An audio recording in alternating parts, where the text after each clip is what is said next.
Who's your emergency contact? Who should we notify in the case of death? Welcome to the USP, where I've spent the last 2+ decades of my life. You know, the first day I came out of the SHU,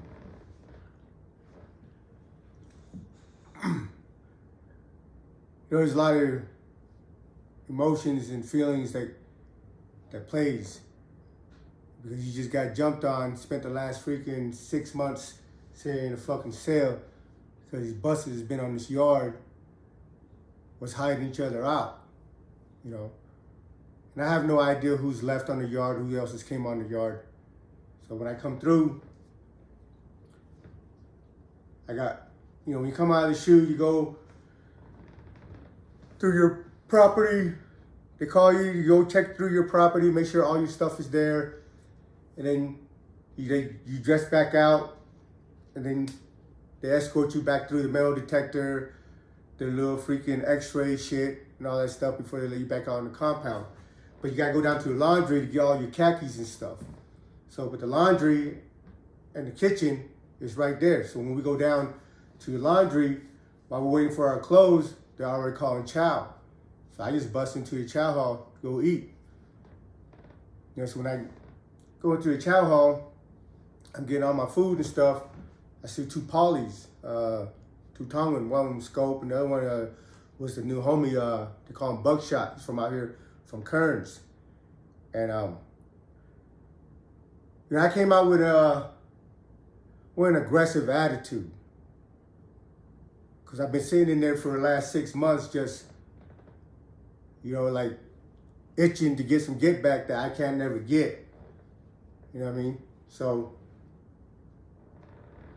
and I understand at the same time, like, somebody knew something along the way, but, you know, for me, if I'm not going to pursue the issue, there's no need to, like, bring it up and pick at it or nothing like that. Do you feel these people are guilty of, you know, conspiring? Are you willing to let it go, yay or nay?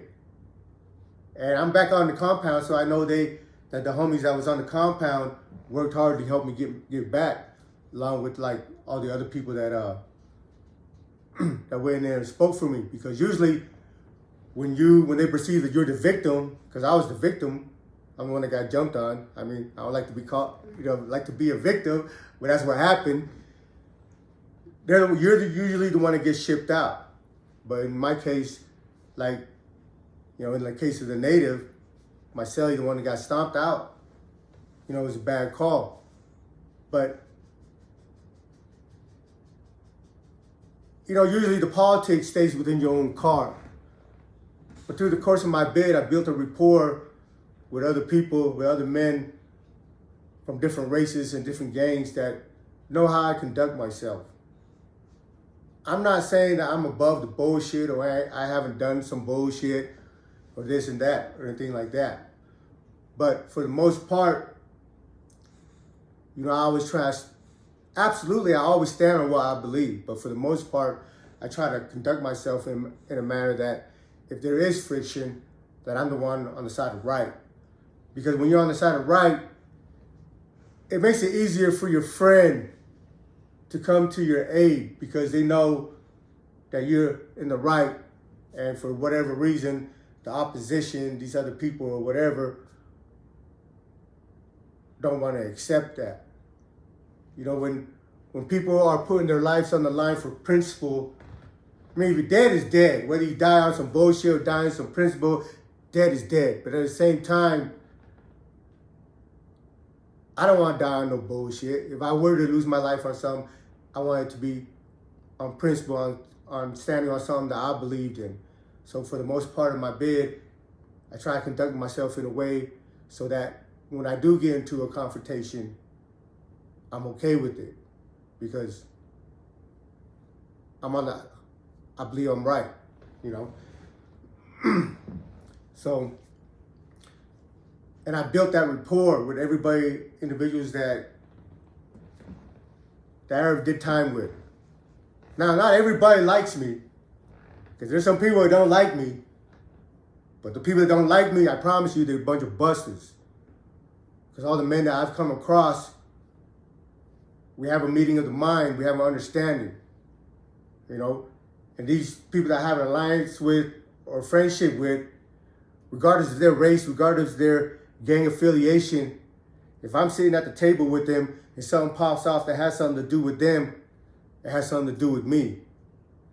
I might not run across the yard or insert myself when it's in their own politics, but if somebody don't respect me enough to wait, then I'm not going to respect me enough to stay out of it. So when I was in the shoe, these individuals that knew me went and spoke up for me. I mean, they weren't like giving like a character witness thing or anything like that, but they were just like, hey, what's up with the homie, man? Man, let him out, man. He's good. Let him out. When is he coming out? You know, they just kept asking my name. And without saying anything, just that lets the administration know that if he comes back out, he's not going to have any problems. That's their concern. If somebody got knocked off the yard, that means that they're not wanted on this yard. So if they come back out, then it might repeat itself because they're not wanted on this yard. But in my case, it wasn't that I wasn't wanted on the yard or that I couldn't be on the yard. It was because these busters that have been there before me been sitting there hiding each other out, and they knew my presence was going to allow that shit to go on. So, so when I came out, I had a little attitude, you know what I mean? So I got, I had a little harsh, little rough conversation with two homies that sat that had nothing to do with whatever, but it was just like, when I went to the Smooth program, the Johnson case just came down. And I had high hopes that I was going home. At this time, it's 2017, so from 98, 2017, what's that? 18 years already? I was in Atwater for 7 years before that, and I was active.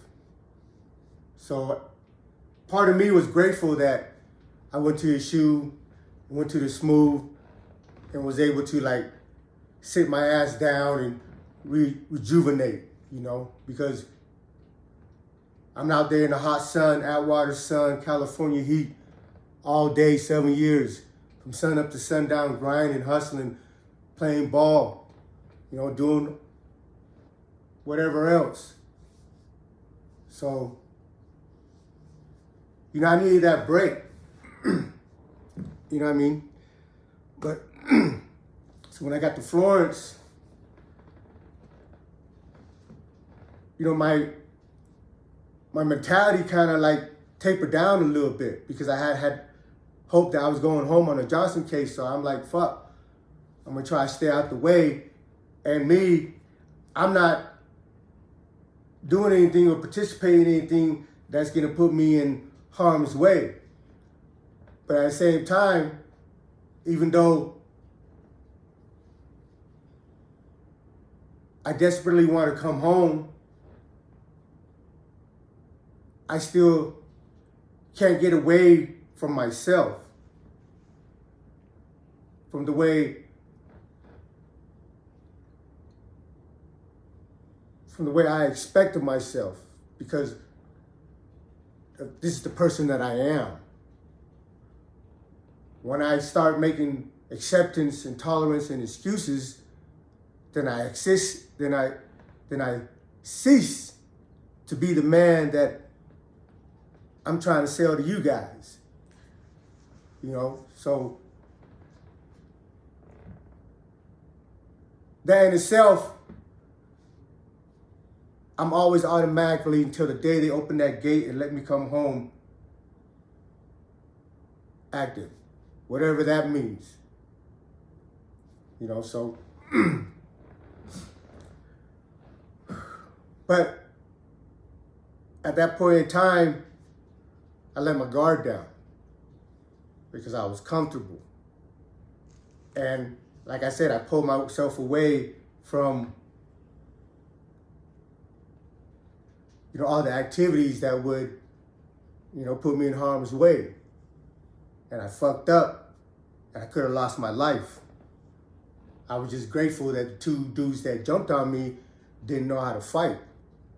And like I said, from everybody else's account, they said that I whooped them. But what if they had knives? What if more than it was just them two that joined in the party? You know, there's all sorts of possibilities and scenarios that go through your head when situations like this happen. But at the end of the day, I have nobody to blame but myself. Because as soon as I came on that yard and knew what was going on, I shouldn't have worried about waiting to get a visit from my wife. You know, I shouldn't have been concerned about going back to the smooth program or going back to the shoe. I should have did what I was supposed to do because my reputation already precedes me, and they already know that these busters can't exist in the same realm that I do. So eventually we're in a clash. I tell people all the time, when you run into a situation, you know that there's only, no matter what happens between, at the end, this has to happen.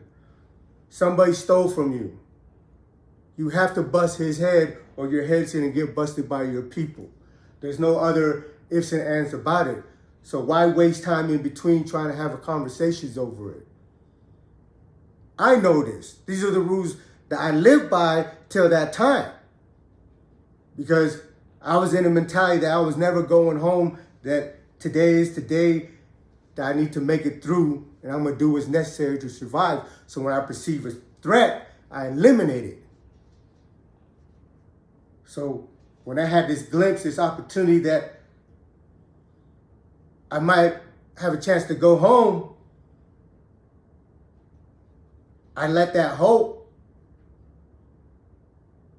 blind me to the fact that I still exist in the United States Penitentiary. And that slip up right there could have cost me my life. I'm grateful that it didn't.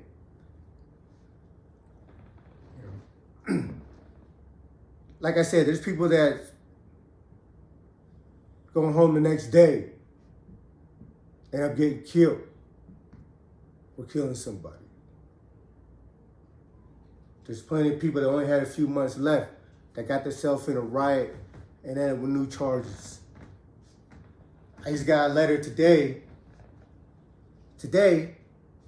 that there was a guy there at a place that one of my friends are still there at. 48 hours to go home. 48 hours to go home. For whatever reason, he ended up taking off on the counselor, assaulting the counselor. That's a minimum of 3 more years.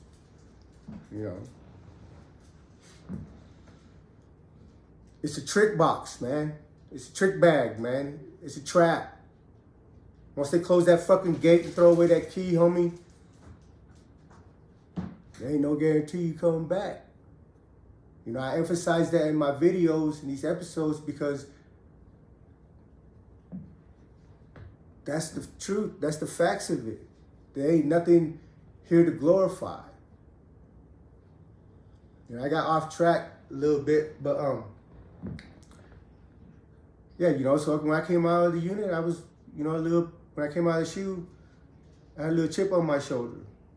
So when I get to the block, that fool Sonny come and say, "Hey, what's up, Mason?" I don't have my glasses no more. They broke my glasses. So maybe when I look and squint at people, maybe it look like I'm trying to like mug them or something, like me mug them or something. But I was trying to me mug him though, But I could probably oh no, I just. But if you try to call me on it, I'll probably be like, "Oh no, I was squinting because I couldn't see." But no, it's like, "Man, what's up with you?" It's like, "What?" He's like, "Man, let me holler at you." Like real aggressive. He's like, "Let me holler at you."